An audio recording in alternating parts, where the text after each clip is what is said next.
আসসালামু আলাইকুম, কেমন আছেন সবাই? আশা করি আল্লাহর রহমতে সবাই অনেক ভালো আছেন। আর আমি টিনা চলে আসলাম প্রতিদিনের মতন নতুন একটা ব্লগ নিয়ে। আর আজকের ব্লগটা আমি সকালেই শুরু করেছি, আর এখন মনে হয় বাজে কয়টা 10টা হবে। সকালবেলা মা রান্না বান্না করে নিয়েছে, সেটা খাইছি। আর এখন হচ্ছে মাহির জন্য আমি নাস্তা রেডি করতেছি। মাহি বলতেছে আম্মু ভাত খাবো না। ঠিক আছে, তোমার ভাত খেতে হবে না। ও বললো যে নুডলস খাবো। আমি চাইছিলাম যে পোয়াটা করে দিই, পোয়াটা ডিম পোস্ট করে দিই। বলতেছে না নুডলস খাবো। তো ঠিক আছে, নুডলস করে দিচ্ছি।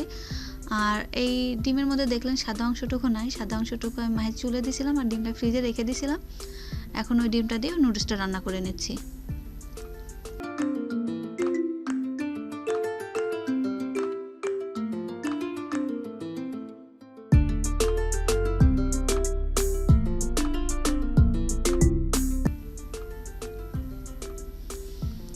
আর এই তো নুডলসটা রান্না করা শেষ। এখন মাহিপুরি তো ঘুরতে যাবে, ওর খালামুনির কাছে যাবে। ও ছোট আম্মুর কাছে যাইতে চাচ্ছিল, কিন্তু সোহাগ যেহেতু ব্যস্ত হয়ে পড়ছে, ওকে নিয়ে যেতে পারতেছে না।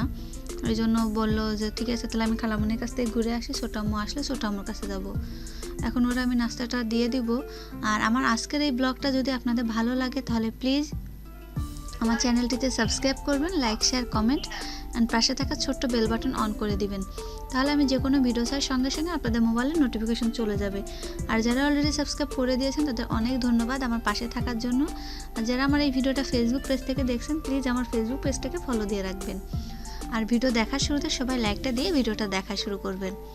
আর মায়াবুরির নাস্তাটা আমি এখন দিয়ে দিলাম। আর আজকে হচ্ছে আমি আমার ড্রয়িং ডাইনিং রুমটা ঘুরে দেখাবো। আমার বাড়িতে যে আমার ড্রয়িং ডাইনিংটা আমি কিভাবে সাজিয়ে গুছিয়ে রেখেছি ওইটি আপনাদেরকে এখন দেখাবো।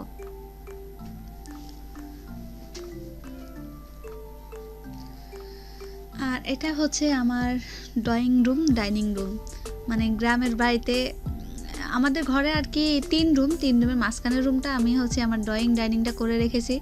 আর এক রুমে হচ্ছে দাদি থাকে, এক রুমে আমি থাকি। আর আমার আগের ভিডিওগুলো যারা দেখেন দেখতে পারেন যে উঠানে একটা টিনের ঘর আছে, ওই ঘরটাতে আমার মা থাকে। আর এই মানে আমাদের যে একটা ওয়াল করা ঘর, এটা প্লাস্টার করা না। এই ঘরটাতে 3টা রুমের মধ্যে একটা রুমে আমি থাকি, একটা রুমে আমার দাদি থাকে।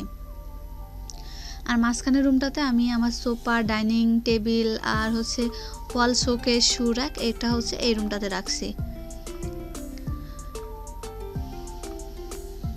আর আজকে আমি এখন আমার এই রুমটা একটু ঘুরে দেখাবো। আমি ছোট রুমের মধ্যে কিভাবে সাজিয়ে গুছিয়ে রেখেছি ওইটাই দেখাবো। আর আমার মানে এই রুমটাতে ঢুকতেই আমার হাতের বাম সাইডে শু র্যাকটা আছে, আর শু র্যাকের পাশে হচ্ছে একটা চেয়ার আর হচ্ছে ওয়াল শোকেস। আমার ডাইনিং রুমটা মানে এই রুমটা যেহেতু অনেক ছোট, সোফা রাখার কারণে হচ্ছে আমি চেয়ারটা রাখতে পারি না। এই তো এই সাইডে দেখতেই পাচ্ছেন, এখানে চেয়ারটা আমি ওইখানে রেখে দিছি। আর আমাদের বাড়িটা হচ্ছে রাস্তার পাশেই।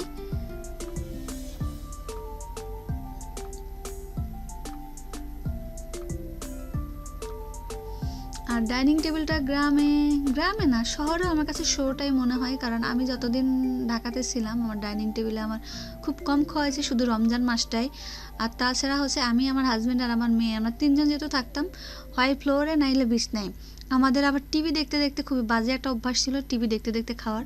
আর টিভিটা যেহেতু আমাদের বেডরুমে ছিল, এই জন্য আমাদের বেডরুমে বেশি খাওয়া হতো। আর বাড়িতে আসার পরে সেম অবস্থা, এই রুমে কখনো খাওয়া হয় না, হয় চুলার পর বসে খাবো। শীত আসার পরে মা রান্না করে চুলার পর বসে বসে খায়। আর যখন গরম ছিল তখন বারান্দায় বসে, নাহলে দাদির রুমে বসে। আর এই রুমটা শুধু শো হিসাবে আছে বাড়িতে, যেটা সত্যি কথা ওইটাই বলবো। আর এই রুমটাতে মানে একটাই কাজে লাগে, মাহিরা যখন ওর টিচার পড়াইতে আসে তখন শুধু ওই টিচার এই রুমে আসে, এই রুমে এসে ওকে পড়াই দিয়ে চলে যায়। আর এখানে হচ্ছে 2 সিটের সোফা আছে আর হচ্ছে 3 সিটের। আর সোফাগুলো আমি কভার দিয়ে রেখে দিছি, কারণ আমাদের যে ঘরটা তো প্লাস্টার করা না। এই ঘরটা অনেক পুরাতন ঘর, আমার মা অনেক আগে করছিল, কিন্তু সামর্থ্যে কুলাই নাই ঘরটারে প্লাস্টার করে সুন্দর করে রেডি করার, সাজানো গোছানোর।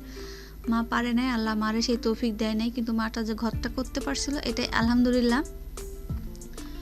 এই জন্য হচ্ছে, আর আমি যেহেতু চলে আসছি এখন, ভবিষ্যতে হয়তো আমি এখানে একটা বাড়ি করব, এই জন্য প্লাস্টার করতেছি না। যে যেভাবে যেভাবে আছে ওইভাবে থাক। শুধু ফ্লোরটা মাটি ছিল, ফ্লোরটা মানে আমি আসার আগে ফ্লোরটা আর কি রেডি করে নেওয়া হয়েছে।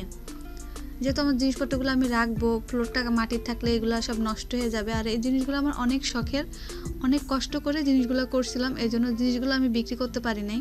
আমি যখন চলে আসি মাহির বাবার ইচ্ছা ছিল যে ডাইনিংটা বিক্রি করে দেবে, কিন্তু অনেক কষ্ট করে জিনিসগুলো করেছিলাম।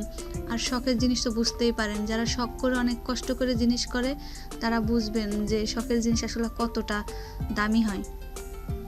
তারপরও আমি মাহির রুমের খাটটা বিক্রি করে দিয়ে আসছি। মাহি এখনও অনেক মন খারাপ করে যে আম্মু তুমি তোমার খাট বিক্রি করে দিতে, তুমি আমার রুমের খাটটা বিক্রি করলা কেন। যাই হোক, আগের কথা আর কোনো কিছু বলবো না। আর আমি আমার এই গ্রামের বাড়িতেও যে আমার ড্রয়িং ডাইনিটা কীভাবে গুছিয়ে রেখেছি, যারা আমার এই ভিডিওটা দেখছেন প্লিজ সবাই কমেন্টের মাধ্যমে জানাবেন কেমন লাগলো। আর সুপার যে কভার দিছি, এই কভারটা দেওয়ার একটাই কারণ, ওই যে বললাম ওয়াল থেকে যে বালুগুলো পরে সুপার মধ্যে আটকে যায়। আর এটারে মানে এর থেকে পরিষ্কার করাও আবার ঝামেলা, শলা ঝাড়ু দিয়ে সুন্দর করেই করতে হয়। আর আমার জানালায় পর্দা দিনে একটাই কারণ, আমি যেহেতু আগে ঢাকাতে ছিলাম, আমার ভিডিও অনেকে আগে দেখছেন, আমার কাছে অনেক পর্দা আছে, কিন্তু আমার এই যে ওয়ালটা হচ্ছে যেহেতু প্লাস্টার করা না, খসখসে, আর আমার যেহেতু রংধনু পর্দা, এটা মানে একটু খসখসে কোনো কিছুতে লাগলে পর্দাটা সুতাটা নষ্ট হয়ে যায়, এই কারণে আমি পর্দাটা লাগাই নাই। আর এই রুমের জানলা দরজা আমি সবসময় বন্ধই রাখি। গ্রামের বাড়ি বুঝতেই পারেন, গ্রামের বাবুরা কিন্তু অনেক দুষ্ট হয়। রাস্তা দিয়ে খেলা করতেছে, হুট করে এখন বালু নিয়ে ভিতরে দিয়ে দিল, এই জন্য জানলাটা খুলে রাখি না। এখন যেহেতু আমি ভিডিওটা করব, আমার একটু আলোর দরকার ছিল, এই কারণে আমি আর কি জানালাটা খুলছি। ঘরের লাইটে যেহেতু একটা লাইট, আলোটা আর কি পুরোপুরি হয় না, এই জন্যই জানালাটা খোলা হয়েছে।